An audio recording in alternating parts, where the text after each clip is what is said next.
YouTube channel வந்து past 2 இயர்ஸாக நான் வந்து ஃபாலோ பண்ணுறேன். நான் வந்து அவங்கள ஃபர்ஸ்ட் ஆஃப் ஆல் அவங்க வீடியோ பார்க்கும்போது எனக்கு வந்து அவங்களோட ஃபேஸ் வந்து வாராகி அம்மன் ஃபேஸ் மாதிரி இருந்தது. ஐயோ யார் இது, நம்ம ஒரு சாமி மாதிரி ஒரு பார்க்குற ஒரு ஃபேஸ் வந்து ஒரு ஹியூமன் பீங்கில் பார்த்தோன்னே எனக்கு ரொம்ப ஒரு மாதிரி டிஃப்ரெண்ட்டாக இருந்தது. அதனால தான் நான் ஃபர்ஸ்ட் அவங்களோட யூடியூப் சேனல் வந்து ஓப்பன் பண்ணி அவங்க வீடியோஸ்லாம் வந்து பார்த்தேன். அண்ட் அவங்க கொடுத்த நிறைய டிப்ஸ் எல்லாம் வந்து என் லைஃப்ல வந்து யூஸ் ஆச்சு. எஸ்பெஷலி எனக்கு வந்து அவங்களோட ஸ்விட்ச் வேர்ட்ஸ் வந்து பர்சனலாக ரொம்ப வந்து பிடிக்கும். அதெல்லாம் ரொம்ப டிஃப்ரெண்ட்டாக இருந்தது, யாருமே சொல்லாத மாதிரி இருந்தது. நிறைய நான் என்னோட லைஃப்பில் நான் வந்து யூஸ் பண்ணியிருக்கேன்.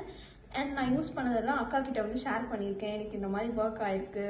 அண்ட் நான் அவங்களோட யூடியூப்பில் நிறைய கமெண்ட்ஸ் வந்து பண்ணியிருக்கேன். அண்ட் எனக்கு அவங்கள ரொம்ப பர்சனலாக ரொம்ப வந்து பிடிக்கும். அவங்க சொன்னாங்க, இந்த மாதிரி சப்போர்ட் பண்ணுறவங்களுக்கு நான் கண்டிப்பாக ஜெம் ஸ்டோன்ஸ் வந்து தருவேன் அப்படின்னு சொல்லிட்டு அவங்க சொன்ன மாதிரியே வந்து தந்திருக்காங்க. எனக்கு வந்து ரூபி ஸ்டோன் வந்து தந்திருக்காங்க அக்கா. எனக்கு ரொம்ப சந்தோஷமாக இருக்குது.